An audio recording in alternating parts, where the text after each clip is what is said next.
This conference will now be recorded. Yeah. Okay, guys. Are you able to see my screen? Yes, Amar. Yes. Okay. So just go through this link I posted to everybody, guys. Just I got this from one of the students. Okay. Yeah, it will be very helpful to you. Okay then. Let's jump on to our regular class. So where are we? I'm sorry, yesterday I did not save that notes. I was talking about different tools, right? Devops, AWS, Azure, Yes, Amma, you GCP. spoke till Kubernetes. Yes, you're right. Then after Linux, then after Docker, Kubernetes, then Docker Swarm. So then after it, Maven, Sonar. Next, maybe this I think I can get it off the Jenkins. Jenkins, City,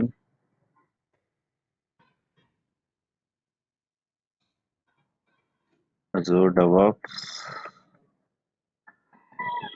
Excel release, Excel deploy, Bamboo,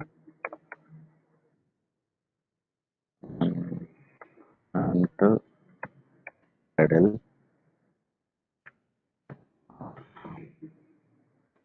Nexus, JFrog,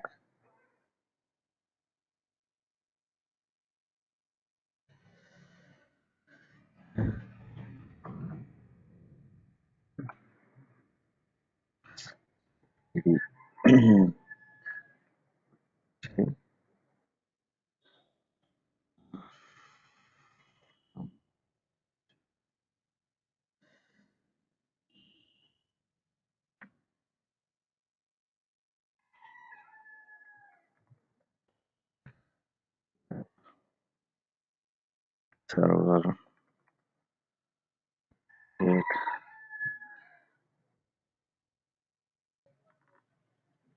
Okay, so these are the commonly used tool in any project.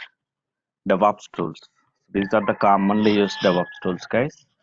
So here yesterday we were talking about the up to Kubernetes, right? Again, I think this one also done. Can you include Splunk? Splunk and Nagios, I think. Yes. On Nagios, Splunk.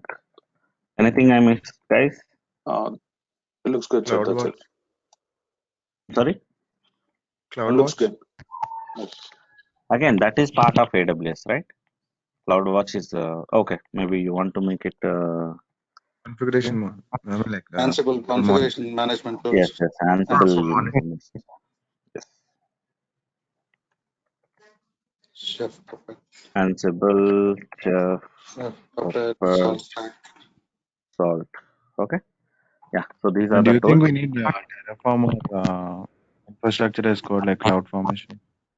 Okay. Maybe let's make it fine.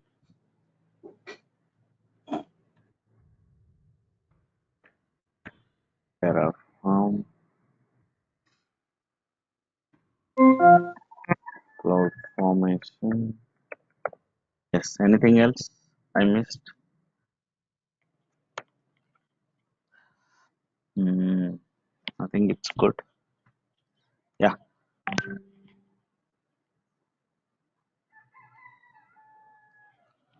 So we are talking about Nginx, Docker, Kubernetes, and Docker. So maybe I'll just recall those quickly.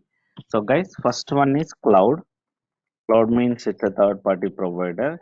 So over the network, so they are maintaining the hardware, and over the network, we are accessing their data centers, and we are creating our EC2, our services there. Okay, maybe storage, network, again infrastructure. So again some services.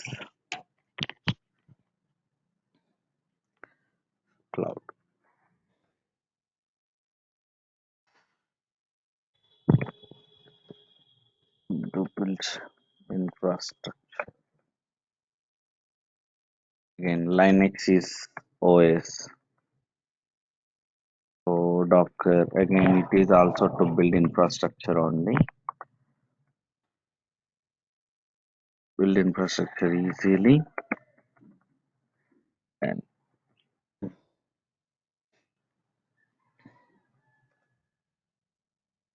efficiently. And is advanced Docker. On top of Docker only, either Kubernetes or Docker Swarm we will build. Okay. So again, Docker Swarm is a default, maybe inbuilt one with the Docker guys. But when compared to Kubernetes, Docker Swarm has less functionalities. Kind of auto scaling is not available in Docker Swarm. So we'll go with Kubernetes. Most of the organizations, okay. So we'll go with Kubernetes only. So they are called as orchestration tools. Orchestration tools. So advanced Docker, I can say. Overcome challenges in Docker. We'll use this. Okay, guys. So what kind of challenges? High availability. As I told you yesterday, if something happened to like Docker host, I mean where Docker installed and the container installed, right? That is called as Docker host. If that Docker host down, okay, for some reason, can be any reason, right? Like memory issues or software issues or hardware issues. So it can be anything. So maybe manually you shut down by mistakenly. Okay, so that time the containers and uh, so inside the applications, inside the container, like again whatever the application we install, those also will be down. So that is the biggest challenge in Docker. So obviously in real time, high availability is very much important, right? High availability means always my application should be available at any cost. So even the cost is more also. Our organization need that high availability techniques. Okay, there are number of high availability techniques. So in Kubernetes, we'll discuss in clear, okay, in detail, what are the high availability techniques we do have and all. Don't worry. But as of now, just remember that it's advanced Docker. It is also to build your infrastructure only. But very, very easily you can build. Hardly within a seconds, maybe within a 10 seconds, I can build one operating system, one container with your application. So actually the images are very small when compared to AMI. So in terms of AWS, we have AMI, right? Maybe if you take your laptop, so how do you install your OS? With ISO image, right?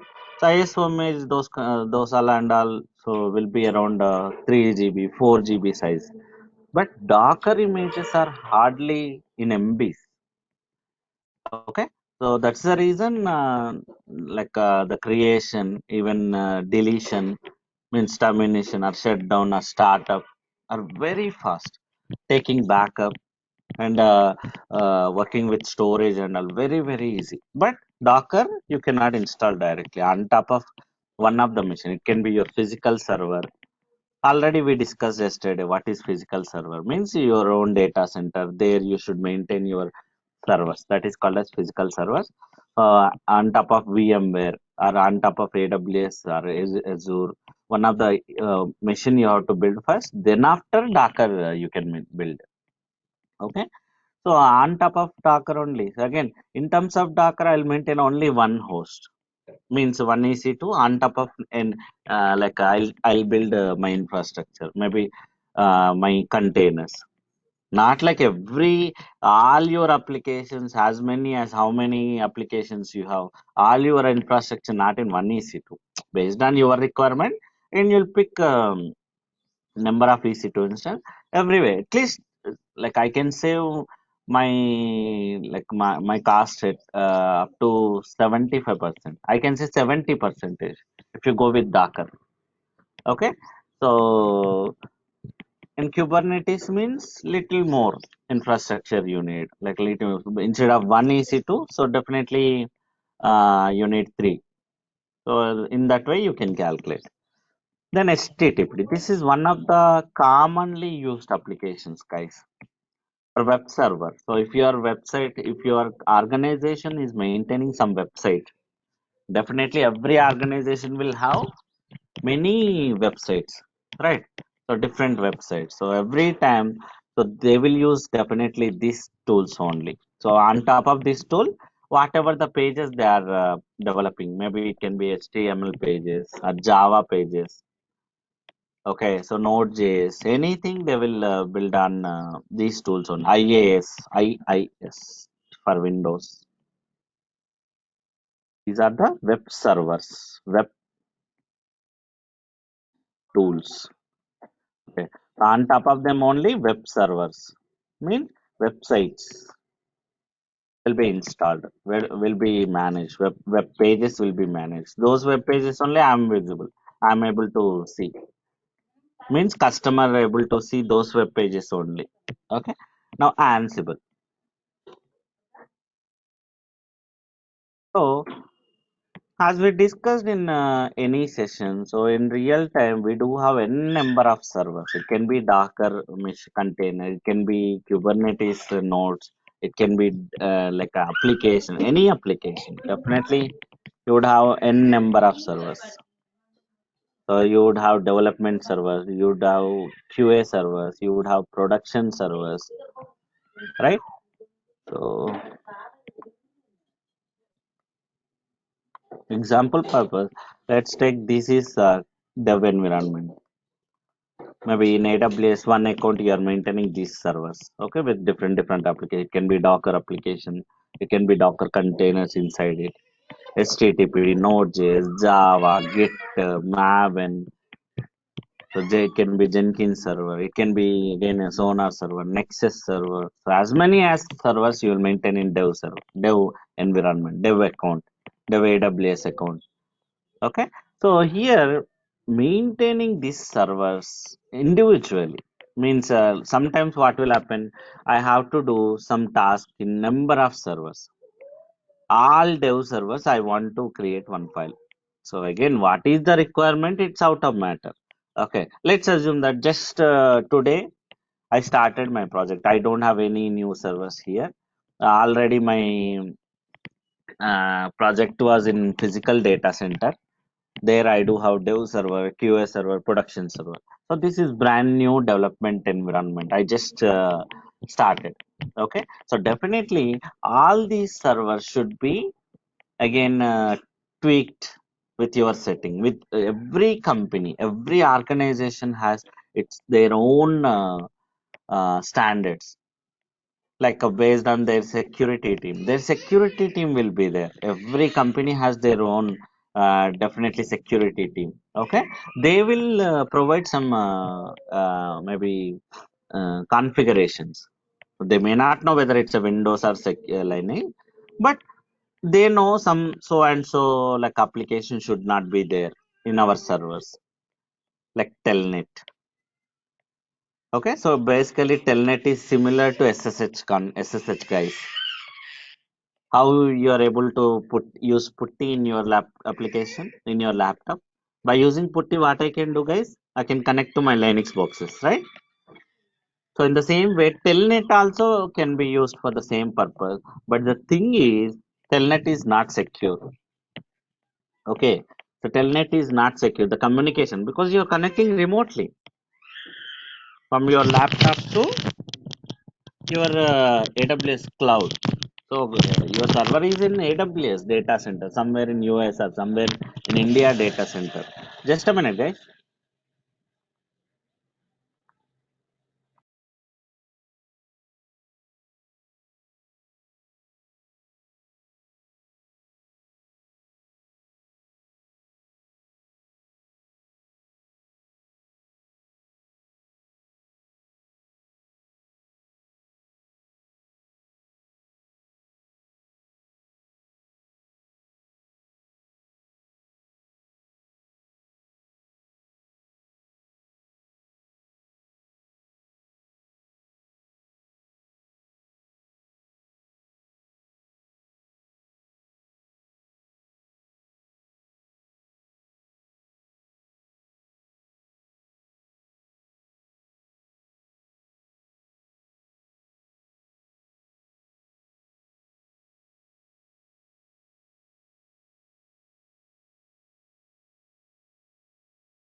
I'm sorry, guys. I'm back.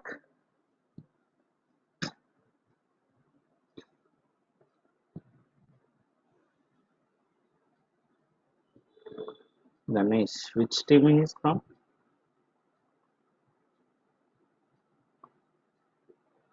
Okay. I'm sorry. I'll talk to you later. Ganesh, are you there?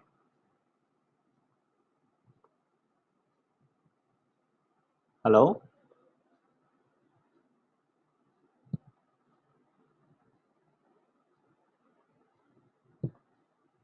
Yeah.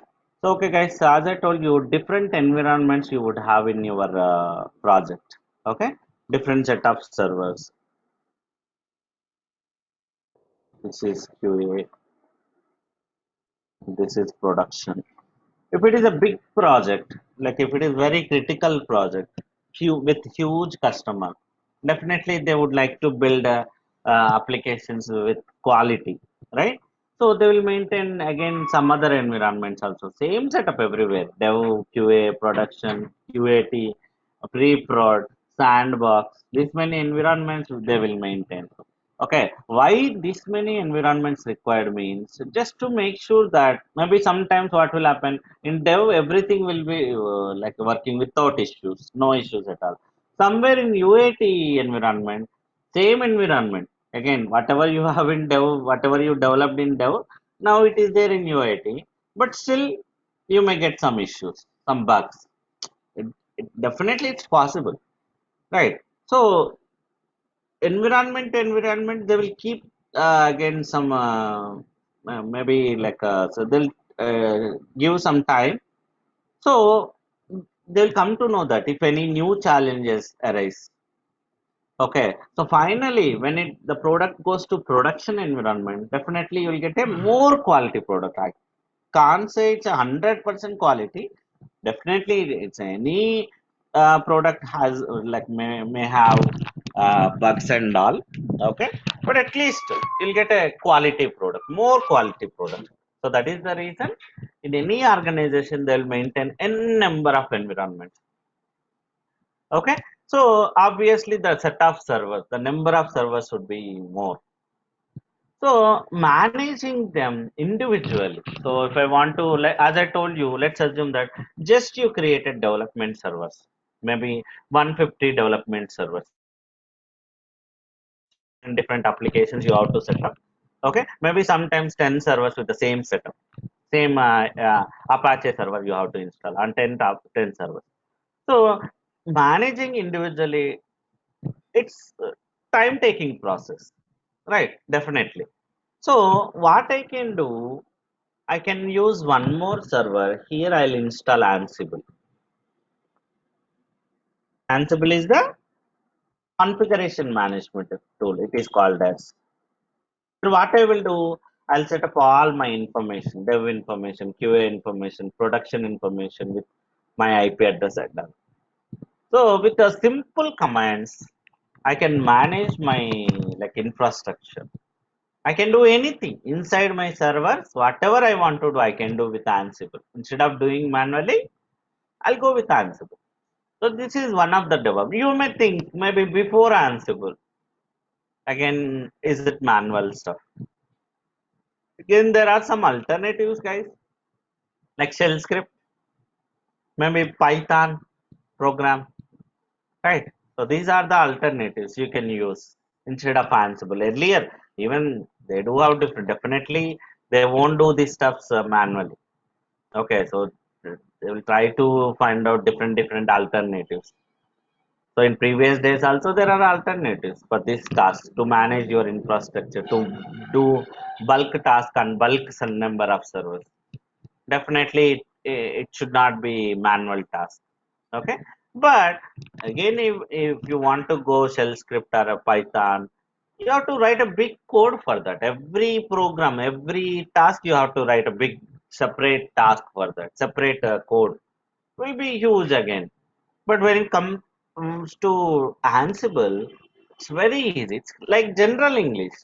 You no need to write any code for that. Hardly the module names you have to know that. That too, I no need to like remember those. Simply, if I do that Ansible -L command, it's showing me clearly the list of modules, how many modules I do have, which module is for which purpose. That too, the commands are in English, general English. Okay, most probably the task module name is like with the same naming convention with respective to your task. So it's very easy to identify which module is for which task. Right. Again, writing also very easy. You will get a more documentation, easy documentation for Ansible. Okay. Again,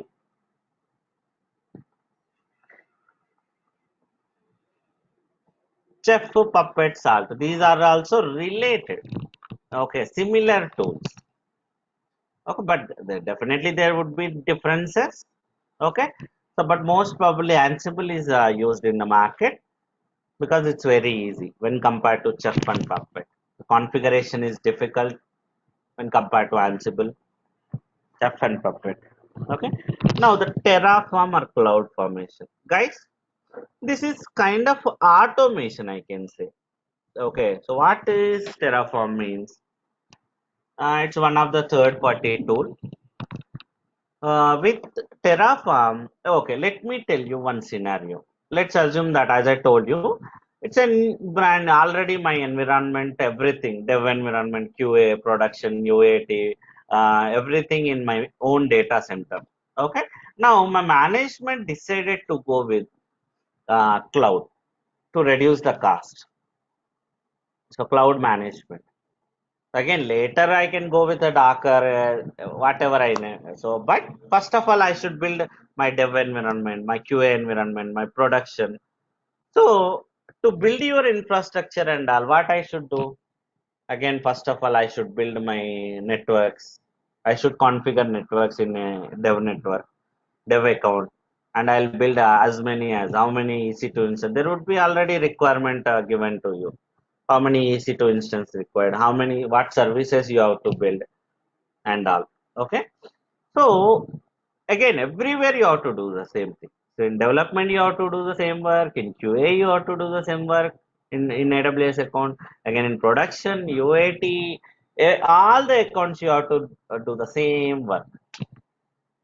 Okay, same set of servers, same like a kind of networks. Only the namings will be different, right? So in that case, why should I go with manual?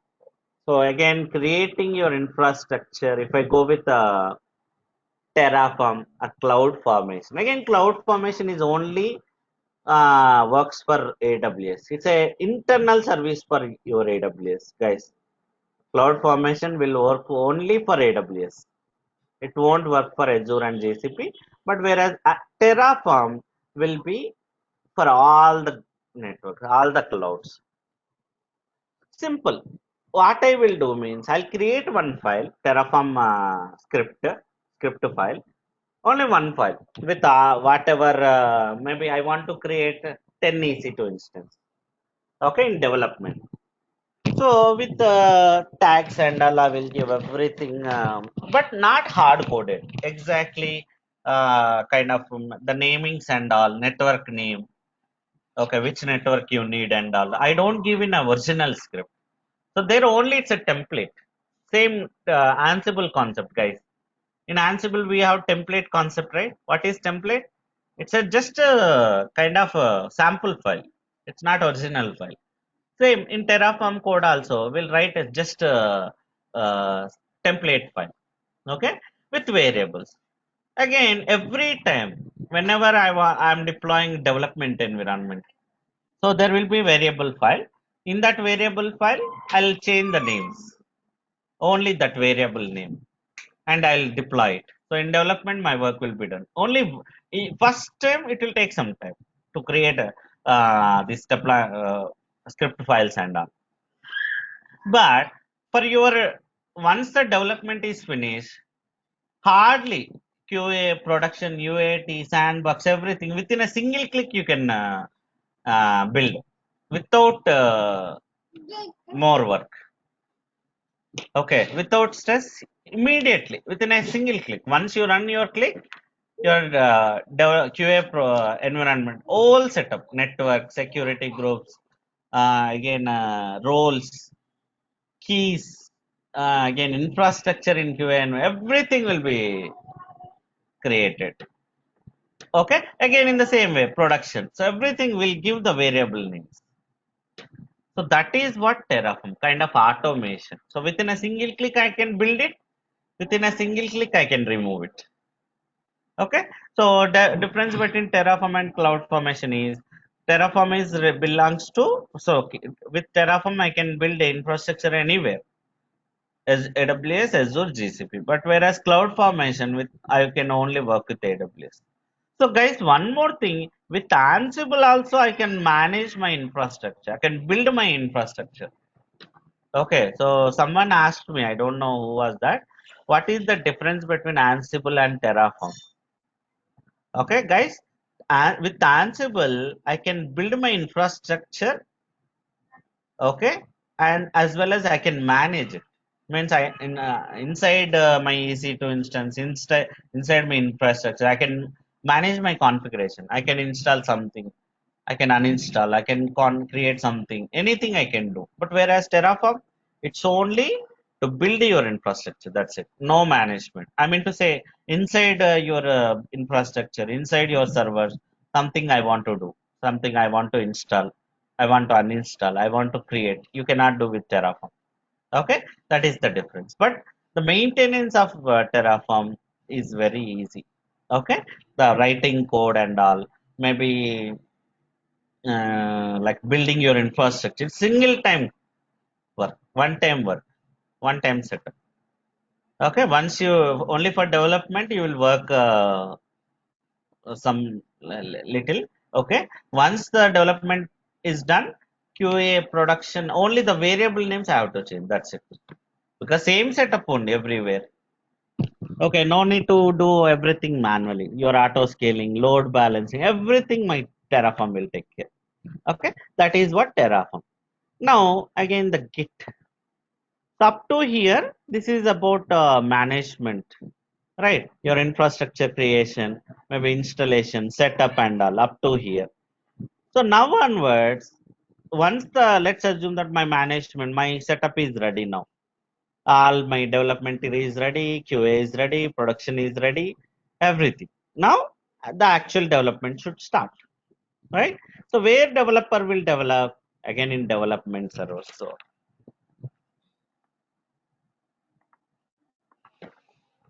So generally, your developer will start from here only. Here on your developer, your application team, database team. Here only, whatever the application they do have here.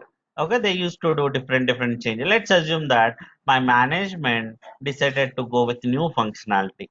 Okay, maybe audio calling. Actually, in WhatsApp, if you see in WhatsApp, okay, here I don't have audio calling phone. It's a WhatsApp web, not mobile application. Web application it is. Here I don't have audio calling functionality. So let's assume that your management decided to go with a new functionality. So always where they will do in development only. Okay.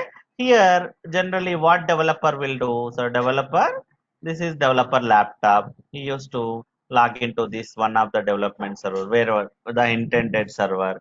There only he used to write this code and all. But nowadays nobody saving that code. Writing code is fine, but committing, maybe save that data, whatever the code, whatever the new data is writing, right? The data generally he won't save here, but we'll use GitHub instead of GitHub, Bitbucket, GitLab. Different the functionalities are same, commands are same. Only how you are building that server is different. Okay, we'll discuss more in GitHub. Now here, every time what your developer will do mean, he will log this. Let's assume that this is his development server. Okay, so generally he used to log into this development server, and already in GitHub the code, whatever the code you are working, maybe it is a new project means you he will create a repository here. Repository means one device, I can say one storage device, one hard disk kind of one, maybe one directory in simple way. Okay, the here only I'll create my project directory, my WhatsApp project directory, and every time I used to save my data here. So I'll pull the code from here to here. There are some commands to pull the code over the network. I'll pull the code from here to here. Okay, here only your developer will write the new code always. Maybe what kind of development you will do, Java program or maybe a .NET programs, whatever he need, C, CPP. And once the changes done, he will push the latest code to here only. Again GitHub. So why GitHub is required means actually here everything can be tracked. Who is doing what? Just a minute, guys. Just a minute.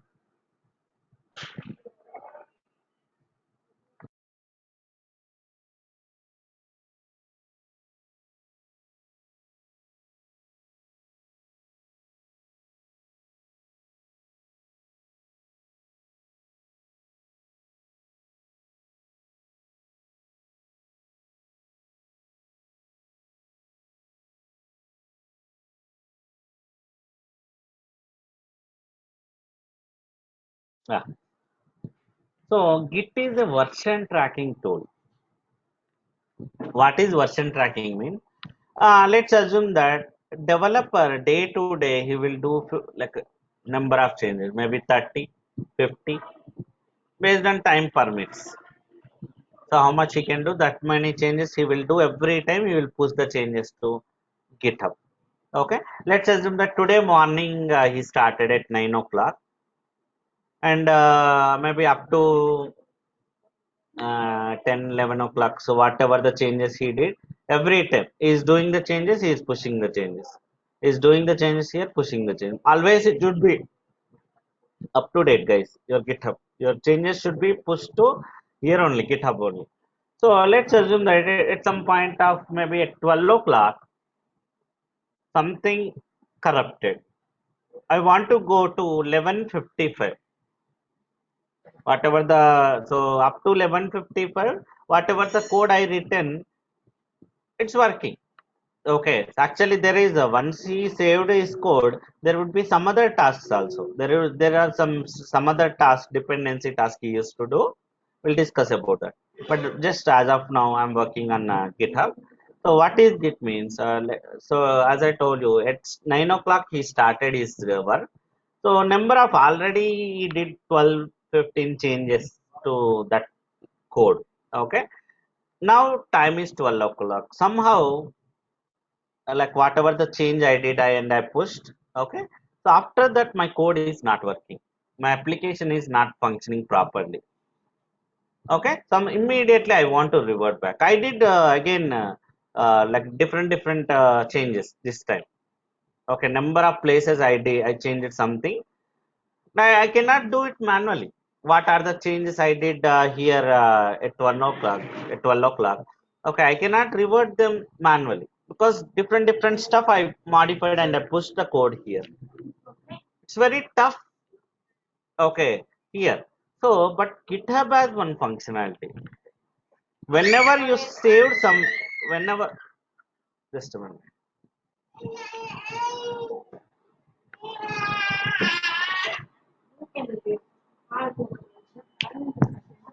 Yeah. So whenever developer push something here, immediately that change will be tracked. Who is doing what? Maybe let's assume that you may have number of developers, 2, 3 developers. Whenever first developer push something here, immediately your Git will track that. Oh, so and so person modified so and so files, so and so changes he did at so and so time. Immediately it will track. Okay, let's assume that now he only, the developer one only did something wrong. Okay, immediately I want to revert. You can revert it in a single click. It's not a big deal.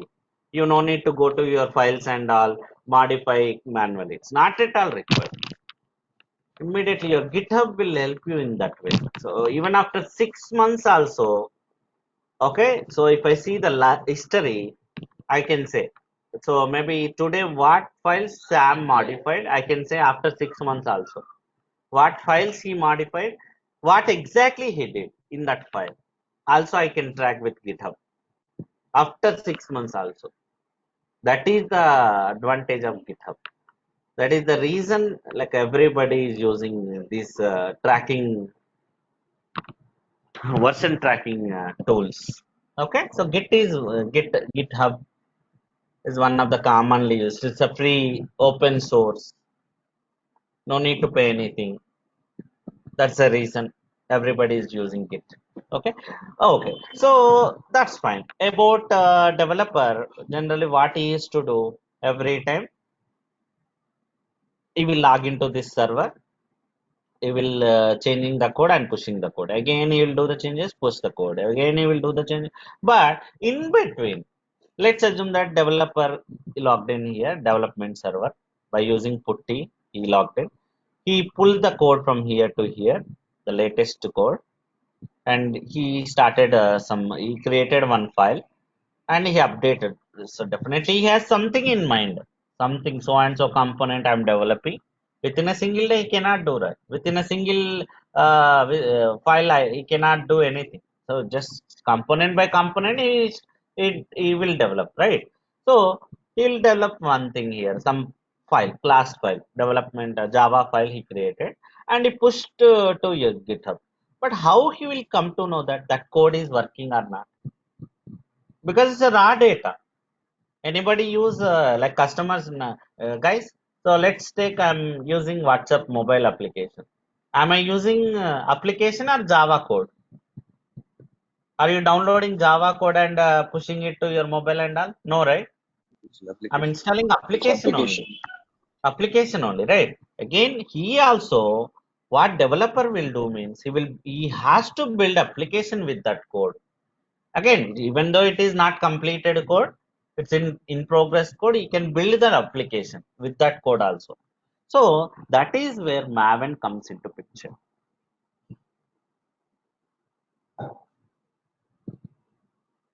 Repeat that once again, Amar. Okay, so is that Bhargav. Bhargav? Okay, so basically Java developers or .NET developers or CPP, whatever the programmers working on your development environment. So they will write the programs, right? Java code, a .NET code, or maybe CPP code. So that is the raw data. So that is the raw programs. Nobody can understand that. No, even customer also cannot understand, right? So based on which program he is developing, let's assume that it's a WhatsApp organization. So what could be the purpose he is developing this program and all? To build WhatsApp application only, right? So, okay, yes or Yes, no? yes, Amar. Yes. Yes, So yes. he will build that application with the help of some tools. Okay, he will build that application. Again, it's not a completed code. So just day one, assume that day one or day two, day three, every day you will write a programs on. So basically, let's assume that, as I told you, he is working for maybe audio calling functionality.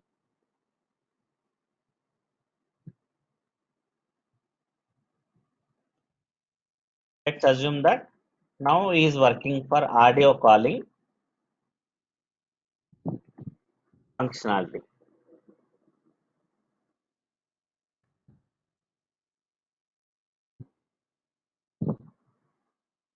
So developer will think like how to write the code, maybe step by step.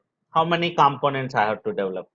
How many modules I have to develop? How can I achieve this for finally audio calling functionality? So step by step, based on his ideas, logical thinking, he is like day by day, he'll write coding, Java programs, .NET program, whatever he decided to go with, he'll start writing the programs one by one. Okay. So, but how he will come to know that that code is working fine? Okay. So what he will do immediately, he will build the application with that code. Whatever the, maybe not here. So he will use one more server for that purpose actually. Here one more Maven is one more application, guys. It's a Devops tool. So it's a developer tool actually. Maven, Ant, Gradle. but Maven is the like advanced version. So like everybody is using Maven only nowadays. Okay, so you will log into this Maven server again by using the putty application. Okay, every time, every time. Sometimes he may have Maven here itself. It depends. It depends on your project. He will log into this Maven server. Okay, then he will pull this code from here to here. There are some commands to copy the code from, again, git clone command. He will clone this, whatever the latest code he has, he will pull it here where Maven is installed already. So Maven is one of the build tool. So with that tool, so with here you have Java code now, whatever the programs he written, right, whatever the latest code with everything, what existing plus latest code, so you will get here, right, developer. With the Maven command, Maven is one of the build tool, guys. Okay, it will take in Java code as an input and it will create your applications, the web pages, maybe whatever the, maybe mobile application, whatever the application you are installing. Okay, that application it will build in that format, maybe jar file. Actually mobile, you are installing mobile applications, right? That could be jar application, dot jar, WhatsApp dot jar. That is the format. In Windows, what is the format, guys? Dot .exe. In Linux, dot .rpm. Mobile, dot .jar. Again, websites, web pages, dot .var. So based on the type, what application he is developing. If it is a mobile application, you will build a dot .jar file. Definitely, he has some idea, right? Whether it's for mobile or whether it's for a website and all. Based on that, he will build an application. So Maven is for Java. Again, he can build a jar file, mobile application, or var file for web applications. So definitely, as I told you, it's for my web app. Is it a website or not? So this is a page. Okay, so I should get audio calling functionality here in this page. So definitely it's a web page. So we will create that dot var file. He'll create that format with this code. What is the raw? So the raw data it will take this Maven tool, okay, and it will build dot var file because I'm working for web application. So Bhargav, did you understand? So Maven is one of Yes, the third-party tool again. So it will take this raw data, that whatever the program your developer written. So it will take this raw data and build an application. It will create an application. That's the reason it is called as build tool. Now once the build happened, again, definitely I have to install that application somewhere. Yes or no? So to install your jar files, mobile application, you need a mobile. To install again some web application. Again, so let's assume that you developed one web page now. Definitely, I need some web server. So that web server will be somewhere again. Something here, Tomcat will be available. So Tomcat is one of the web server. It works for Java pages. The web pages which are developed on Java can be installed on top of this Tomcat server. Okay, it's a web server. So your developer will inform to your Tomcat server. So maybe application team. So definitely it's an application, right? Tomcat is an application. So it has huge configuration. Tomcat. So again, so developer won't be responsible for to maintain these applications and all. There will be some other team again, application team. So in between, you may have database server also, database team also. Here, whenever someone is sending message, it should be saved in some database, right? There should be again database also should be connected here.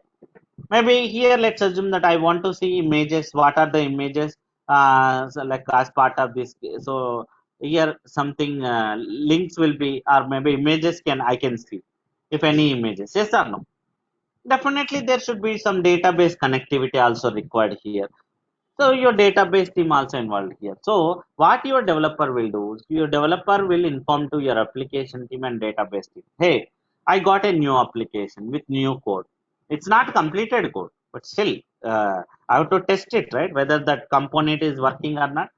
That web page is whatever the code I written is working or not. Okay, so again, if something wrong in the syntax, maybe some space issue, maybe some exclamatory mark I missed, or maybe some curly braces I missed.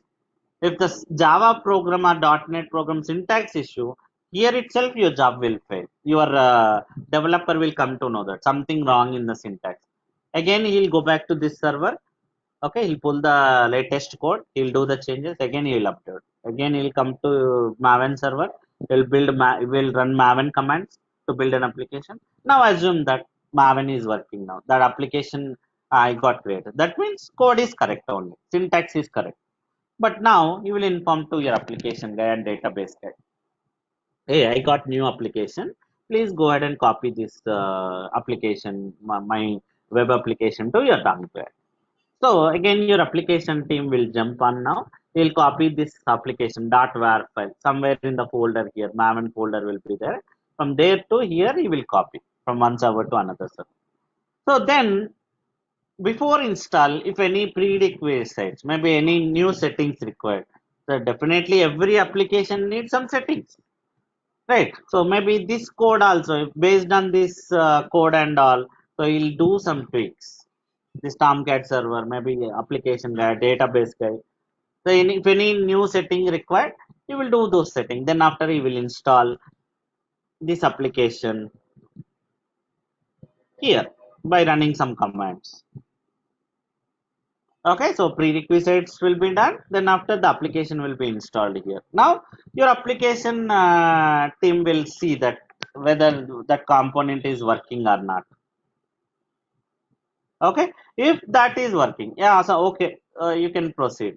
You will confirm to developer again. You will confirm to developer. Hey, like okay, so it seems good. You can proceed. Whatever the code you written, it's an application stuff again. He will inform to developer. Now developer again, same thing. So yes, the previous code, whatever the file he written, it's working. The syntax is correct. The change, whatever he did, it's working. Now again the same. It will pull the code, do the changes, again push back to the same repository.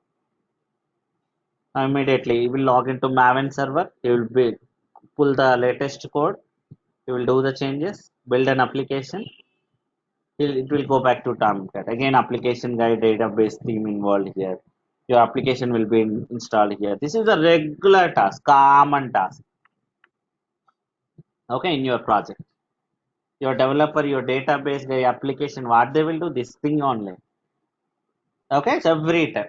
Your application may have different works here. Database team, again, they'll write the codes and all. The database queries and all. So what will happen? What should happen in the backend and all? How to save your data? How to link your database to your application? Do these things only they will do in that development. Every time this is the routine task. This is one of the routine tasks in your project. So immediately what will happen? So again, this is what the regular task at some point of time, 1 month or 2 months, your code will be full fledged. Now again, finally, he will check that application is working or not. So definitely in development, again for development there will be different. Just a minute, guys.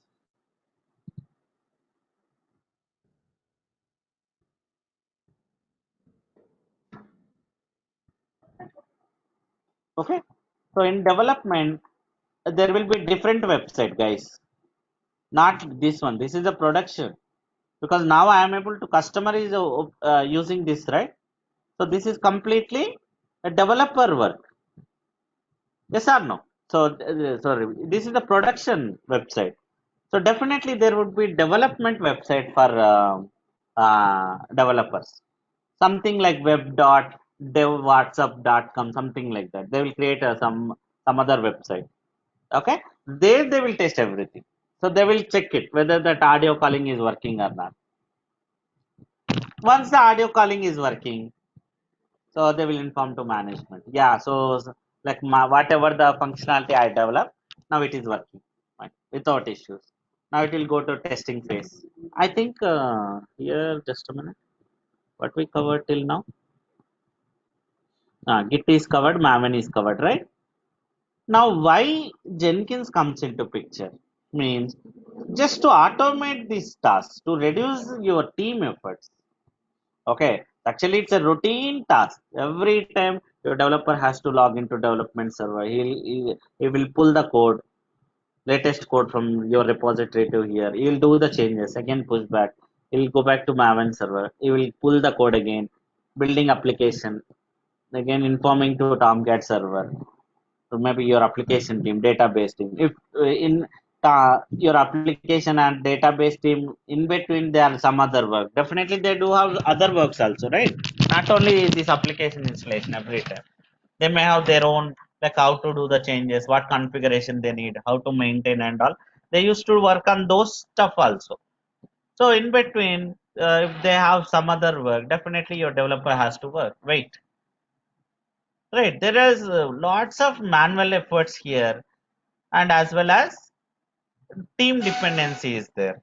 So to reduce the dependency, there will be one more tool I can use that is called as Jenkins. Okay. So what is Jenkins means? It is called as CI/CD tool. CI/CD tool. Okay. So with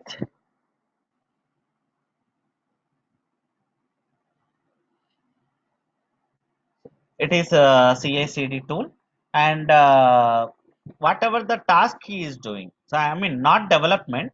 Once the development is done, like once he puts the latest code to here GitHub, immediately so he's jumping onto Maven server, he's pulling latest code, is building an application and is pushing back to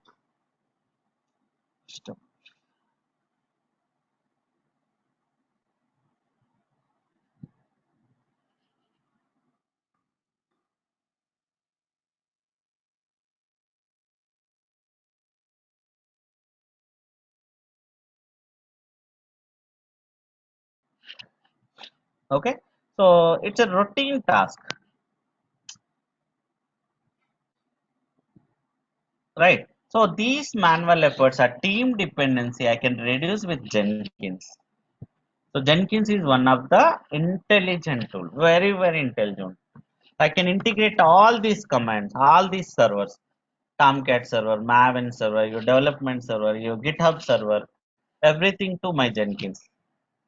And I can give some conditions. Whenever this GitHub has new code, okay, whenever developer push new code to your GitHub, immediately do the remaining task. So that condition I will give here.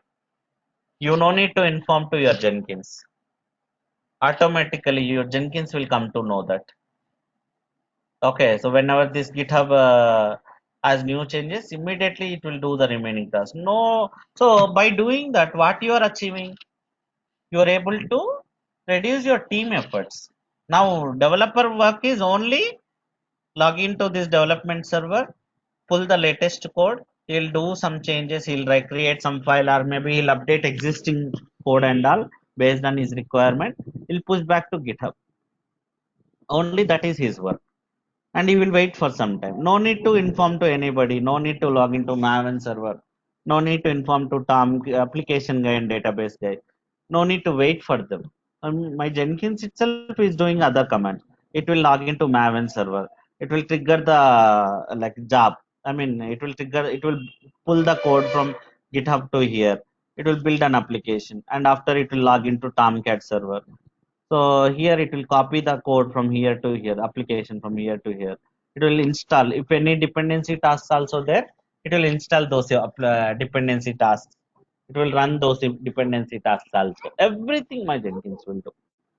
Okay, so Jenkins is one of the automation tool. I can reduce manual effort. The routine task I can create a job here in Jenkins, and my Jenkins will take care of everything.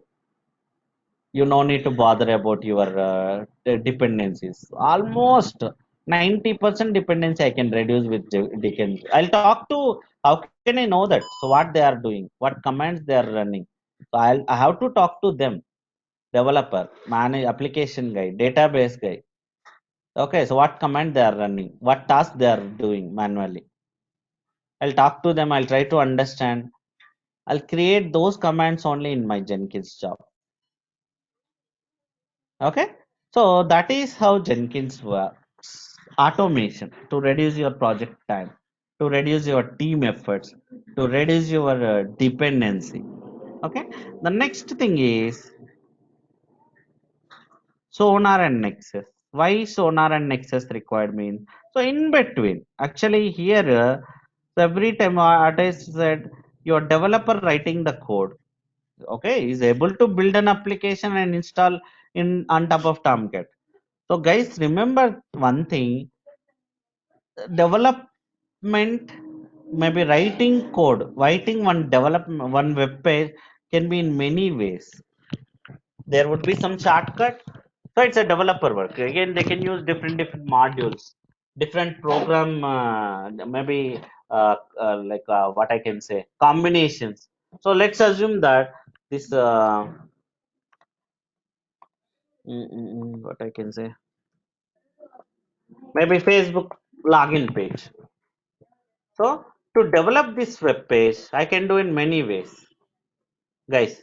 This web page I can do. I can develop in many ways, writing different modules, combination of different modules. The quality is very important. Maybe if you go with some quality, some set of combinations. Again, it's a developer headache. Don't worry about that. What combinations? What about modules and all? It's a developer work, writing the Java code. It's not our work, right? Okay, he can do in many ways. He can write the web pages in different ways by using different modules, different again structure. It's up to him, but that should be in quality mode. That should not have any flaws. So actually, there is some third-party tool called Sonar. Okay, Sonar is one of the third-party tools. Sonar Cube. So what it will do, if I integrate Sonar Cube with my Jenkins, it will every time whatever the code he is writing to your Jenkins, right, or your GitHub, right, your developer, whatever the code is updating in my GitHub, that new code will be verified, the quality, not the syntax. If syntax is wrong, your maven will fail the job, right? You cannot build an application, so because of the syntax issue. But it's not syntax issue, it's a quality. So already Sonar is maintaining some set of rules, what combinations you should not use. Okay, what are the modules you should not use. It's a best practice third party tool, one of the industry best practice rules maintaining. So most of the companies, organizations accepted that rules. Okay, if you integrate the Sonar Cube server and with your Jenkins job, with your code, with your GitHub mains, every time your code will be verified whether you are following the rules or not, whether you are following the standards or not. If any standards, there would be threshold value, something 80% you are allowing, you are maybe uh, following mean, it's fine, 80 or 90 based on my command I can change that threshold value. Maybe 90% I want to get more quality, so I will maintain 90%. In my Sonar Cube, I'll create something like 90%. My rule should pass. So when you integrate the Sonar with your job, your code will be always verified, whether you are following all the rules or not, all the standard rules or not. If the rules pass, then only your Jenkins job will be passed, and everybody will be notified finally, right? So if your job failed, your developer will come to know that. Your developer immediately will open that job. What happened? Why my job failed? What rule my like, maybe if it is related to Sonar, your developer will come to know that. So, like, what is the rule I have to follow? He will open that rule. Based on that rule, he'll come back to development server. He'll pull the latest code again. He will do those changes, he'll follow those rules again. He'll push back to my GitHub. Same concept again. My Jenkins will start the job. It will go to Maven server, pull the latest code, build an application. Again, Sonar will quality check. Then after Tomcat, it will log in. It will install your Tomcat. Okay. So automatically, so Sonar is a quality checker. One of the third-party best practice rules they are maintaining. So if you involve the Sonar Cube in your environment, you'll get a quality code. Okay. So it won't allow the if you it won't allow your code without following those rules. Okay. So next Nexus. So Nexus means just every time here, guys, every time you're building your application here, many times, every time your developer writing the code here, okay, every time your developer writing the code here, so you're logging into Maven, maybe your Jenkins is logging into Maven server, the backend, and is building one application, that var file, jar files, right? For future purpose, I can store these var files or jar files into some repository, okay, like Nexus or JFrog. So these are repositories. Okay, secure repositories, not like GitHub, guys. So here Git is a version tracking tool, but Nexus or JFrog are secure repositories. Mean to say, it's not for tracking purpose. It's only maybe those applications versions I am storing into my uh, Nexus for future purpose. If at any time I want to download them, I no need to rebuild my application again. So simply I'll go back to Nexus. I'll pull that application and download and test it. So that is what Nexus or JFrog. Okay. Next, Nagevos or Splunk. I think it's already. Where is that? Here. Why this required? Nagevos or Splunk or CloudWatch means uh, for monitoring your infrastructure. So definitely, as I told you, you do have n number of servers, development servers, QA servers, application server, database servers, production servers. Thousands of servers you do have in your project. So there would be lots of issues. We don't know when the issue will arise, right? Different issues, software issues may arise, hardware issue may arise, maybe compatibility issues, maybe space issues, RAM, memory issue, CPU full, CPU load. Definitely it's possible. It's not in our hand. Yes or no? Based on the traffic, based on again your system, maybe sometimes bugs might be arise. So you cannot monitor your servers manually. It's not at all possible. Even you have one server also, you'll take your laptop itself. Definitely you cannot until unless your some issue arise. You cannot know that something happening in my system. Yes or no? But how can I know that? Even one system itself you are not able to manage. How you can manage thousands of servers? We cannot see like keep on log into your servers and you cannot like again manage them. Is space like 100%, or maybe is memory is occupying more? Is CPU is occupying more? Is my application is running or not? Definitely, it's not possible. You cannot make it manual. So there, that's where some third-party tools like Nagevos, Splunk, HPOV, CloudWatch, different third-party tools. So if you set up those tools in your environment, very easily. So it will take care now onwards. You no need to bother. If something happened to so and so development server, application server, something memory is around 70%. I'll create some threshold values again. Okay, I'll create some threshold value in my Nagios or maybe in monitoring tool. So how much percentage it should not cross? Maybe whenever 70% crossed, this CPU load on top of this server, please inform me. I'll set up like that. I'll set up my logs. Like whenever you see in something so and so error in my log file, immediately notify me. Okay, I'll set up like that. So automatically my monitoring tool will help me that.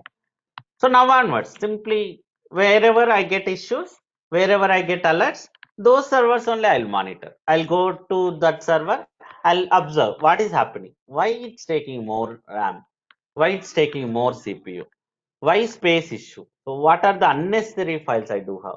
What are the unnecessary application? Is there any task running on top of it? So I'll observe those and I'll try to maybe resolve those issues.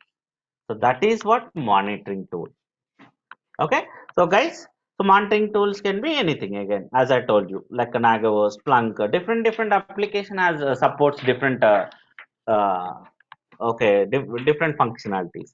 It's up to you which one you want to go with. Again, there are paid versions, there are free versions also. Okay, it's up to you. So guys, this is what about the DevOps tools. What we have to do with which tool. Thank So you, Amar. are you satisfied, Sam? Yes, yeah, thank you, Amar. Thank you so much, Amar. Okay, Hello? Thank so you so much, Amar, Amar. thank you yes, so yes. much, Amar. Thank you, Amar. Anything else, guys? Yeah, Anything else that's you want to know? No, Amar. Any issues? Any doubts? No, Amar. Everything fine, yeah, right? Amar, it's clear. Yeah, Yep, it's Everything clear. is clear. Yeah. We have the Okay, clear okay. picture on the DevOps now. Yeah, yeah. Yes, Thank right. you. Thank you very much, guys. Thank you, Thank you, Okay, Amar. if you Amar. Thank you have so any much. Thank questions, you. you can ask me tomorrow. Yep. So again, I have to jump now. Yeah. thank you. Thank All you. right, Thank you, guys. Amar. Bye. Take care, Amar. Thank you. Yeah. Bye. Thank Thank you, sir. Bye.